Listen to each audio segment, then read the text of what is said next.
My face cracks against the tabletop. Blood surges from my nose and the hand releases me. I jolt upward, spinning to face my assailant. She's got a lot of hair. It's tangled, dirty, and red. It's hanging down to her shoulders, intensely pale white skin, freckled. Her arms are well muscled, and she uses one of them to grab my throat. I slap her hand aside, catching her wrist with my palm with a sound that echoes across the empty bar. The stranger grips the arm and glares. She's about to bring it up to strike me again. My free hand grips my walking cane. I kick her in the knee and she buckles, crying out and stepping away from me. As she steps back, I leap forward, bringing up my cane and smashing it into her shoulder. Again, she yells, pain escaping her lip as she collapses on the floor of the bar. My brain demands that I stop, now that I've got her on the ground. My body does not comply. I kick her again, my shoe catching her in the ribs and flipping her over onto her back. I slip my hand to the holster on my hip and draw the revolver. I take aim, pointing at her face. My thumb slips over the hammer but does not pull it back. I meet the steel eyes of the stranger as she coughs, gripping her ribs tightly. "What the fuck, you two?" It's the girl, Samantha, from before. She stands with a tray in hand at the entrance to the kitchen. A plate with food and a set of cups rest atop the tray. She's not upset at the gun I have drawn on who I assume is Scarlet. She's not happy either. She half expected this. If anything, she's somewhere between disappointed and bemused. "Please," Samantha continued. "please tell me you at least exchanged a few words, a few pleasantries, before attacking each other." I look from Samantha to Scarlet. I shrug. Samantha sighs. "Hello, Aria," she says. "Hello." "Scarlet?" I ask, letting her name become a question. "A clone, then?" Scarlet asks. "A clone of Aria number 5, I mean." I nod. Scarlet nods. With the pleasantries over, she lashes out with her foot and kicks me in the shin. Pain, surprised pain, calls out from me as I hit the floor. The gun slips from my grip and slides across the wooden floor. In an instant, Scarlet is on top of me. She straddles either side of my body and rains down blows on my face. I take 2 fists to the jaw before I can finally get my hands up to shield myself from the attacks. I buck my body, trying to throw her off, but I am unable. The world begins to buzz and flickering around me. My balance is slowly falling away from my control. Her fist strikes my raised arm. I can't keep defending myself like this forever, and I can't get her off. I'll need to surrender something to get an advantage. So I lower my arms. It exposes my face, and Scarlet punches me square across the temple. The blow shatters my balance. I want to vomit. The world spins and spins. It twirls and dances and does somersaults before curling in on itself and repeating the process again. But now, I have the space to act.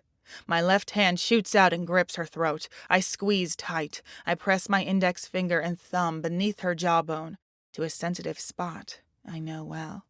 Scarlet's eyes go wide. She's about to punch me again, but I'm faster.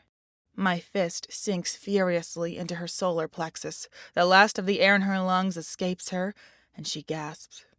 She's winded, and my choking hand is stopping her from getting new air in. Her hands flail, frantically trying to escape my grip, trying to hurt me, trying to end the fight she started. My own hands shake as the world keeps spinning around me. I don't have the strength left to finish this. I hope this isn't the only reason I decide to let her go. I do truly hope mercy is guiding my hand as I release her throat. But as Scarlet sucks in a new breath, gasping for air, a dark thought comes to me. Mercy has nothing to do with why you let her go.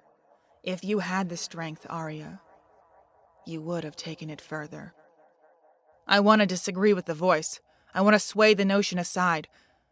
But before I can argue with that ugly inner thought, my hand has already curled up into another fist, and I punch her. My fist sinks into her ribs. Once, twice, then a third time. I didn't even know I could move this fast. Scarlet falls away, collapsing onto the floor beside me. She grips her side with one hand and her throat with the other. Samantha sits on the bar, sipping from a glass of what I'm guessing is orange juice. Are you two quite finished yet? She asks. You aren't... I pause, drawing in some breath and waiting for the world to stop spinning. You weren't worried that I'd do something serious? Because I felt it. I wanted to hurt her more. Samantha shakes her head. I've seen you do this a dozen times at least. You always stop before it goes too far. Oh, one of these days, comes the vicious growl of Scarlet beside me. I'm going to change that, Aria. She sits up, hand still rubbing her throat. Give me one good reason why I shouldn't go get your gun and put a hole in you. I turn away from Scarlet and stare up at the ceiling. I'd stick that gun so far down your throat you'd be shitting it out a week from now. That's why. Silence. Excuse me? Is everyone done fighting? It's Fidget. Her voice is soft, slow. Is she afraid? I'm not afraid. Fidget says, reading my mind, again. I am a fidget. Something returns to her voice. A touch of happiness. I can't tell if it's forced. Now with the world spinning the way it is. Scarlet stands up and offers a hand to me. I shake my head. Room's still spinning. I can't stand up till my balance comes back. Scarlet nods and goes to sit with her sister. So, Scarlet begins, her voice layered with ice. How long have you been alive for? How did our Aria die? They woke me up yesterday afternoon, I say. Shale said that I went radio silent for 10 days before they found my body. There's an enraged snarl in Scarlet's voice. Shale, she said and spits. Of course you'd go whimpering straight to your mistress, like a whipped bitch in heat. Hey, fuck you, I shoot back. They didn't give me much of a choice. She's right, Samantha says. They would have marched her right up to Shale from the cloning tubes. Silence from Scarlet. Anyway, I say, Shale said I'd been staying in a room above a bar somewhere far from the SFF building. Apparently I was here for 3 months. And you didn't pay a cent in rent the whole time, Scarlet says dryly. You owe us big time. Silence. This time from me. I'll have to see about whatever salary Madame Shale is paying me so I can pay Scarlet back. Not that I'm feeling particularly inclined to do so at the moment. So how much do you remember? Samantha asks. She's so much less caustic than her older sister. Perhaps that comes from not wanting to kill me. Aside from a few brief flashes, I say, nothing. I remember inspecting a body. I had a partner there. It must have been Captain Lancer. Then there was a prison. Some guy there was knocking my teeth out. I hold back the final flash, the gunfire in a bar, tearing apart the table behind which I was sheltering, a bullet piercing my side. Briefly, I compare the bar I'm in to the one in my memories. It's different. So this isn't the place from that memory. This isn't the place where I died. I keep that memory tucked away. No need to share it. So you're not remembering anything? Samantha asks. I note that Scarlet remains silent, eyes fixed to me. Thoughts clearly rushing through her mind.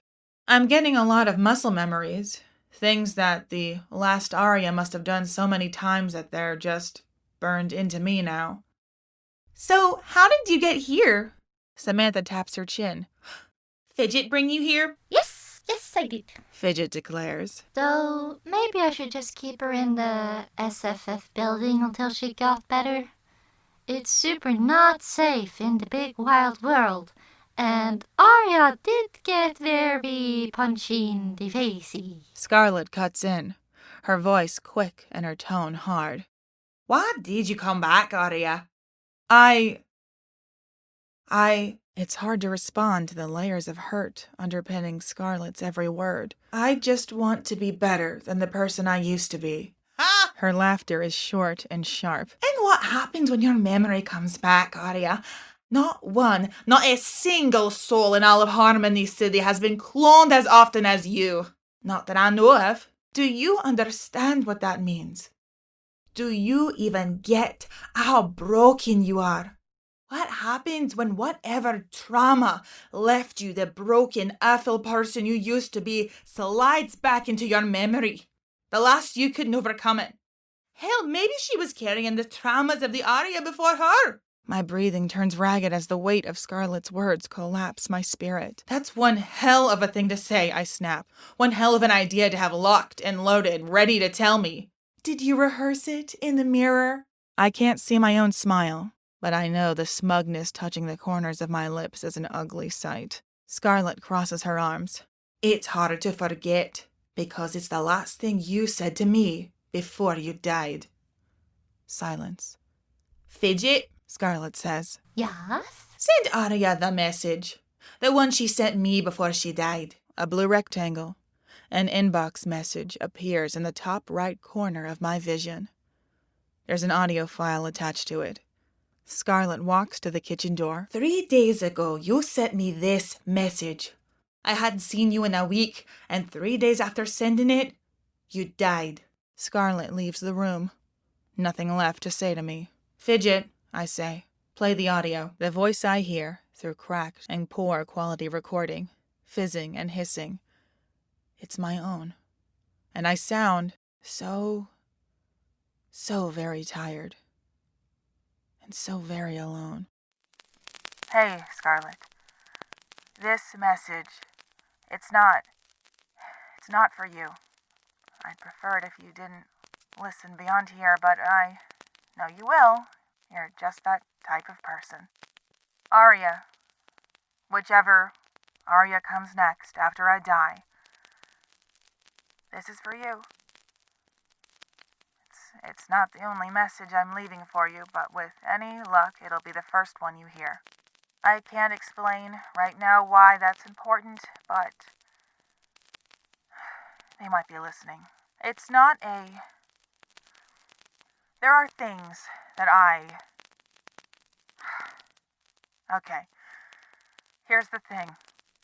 Humans aren't supposed to live forever.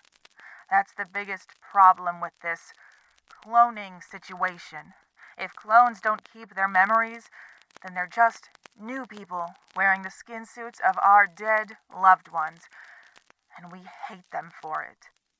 If your memories don't come back, if you get to forget and move on from the awful human you used to be, that I am, then other people are going to hate you for it.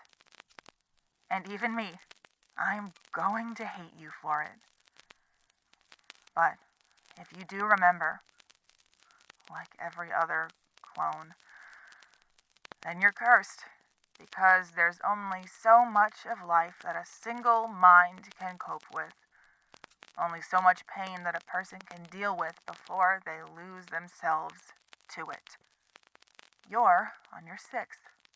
6 lives of pain and hurt and trauma and anger and mistakes. That's what's boiling inside you, Aria. Sometimes I hear this voice in the back of my head. It's not really a voice. It's more like an instinct. And that instinct drives me to do things that, no matter whether your memories come back, you've been brought back broken, Aria. And I am so sorry for my part in it.